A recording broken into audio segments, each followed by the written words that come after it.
நமக்கு ஆங்கிலம் தெரியாது, நாம தான் தலை குனிஞ்சு வாழ்ந்துட்டோம். நம்ம பிள்ளைங்களாவது தலை நிமிர்ந்து வாழணும், ஆங்கிலத்தில் பேசணும் அப்படின்னு சொல்லித்தான் காலேஜ் படிக்க அனுப்புகிறாங்க. இங்கே ஒரு பையன் காலேஜ் படிக்க போன இடத்துல என்னெல்லாம் செஞ்சேன்னு சொல்லும்போது அந்த அம்மா முகம் மாறுறதை கவனிங்களேன்.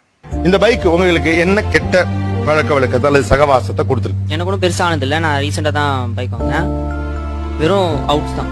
கிளப் பப். கிளப் கிளப் பப். வெறும் கிளப் பப்னா கிளப் பப் போவோம். டிஸ்கோ. பப்ல என்ன பண்ணுவீங்க? டான்ஸ் பண்ணுவோம். ட்ரிங்க்ஸ். டான்ஸ், ட்ரிங்க்ஸ், பப்ல. ஓகே. ஏன் உங்க முகம் இவ்வளவு மாறி போச்சு? இல்ல, அவன் கிளப்புக்கு போறதெல்லாம் எனக்கு தெரியாது.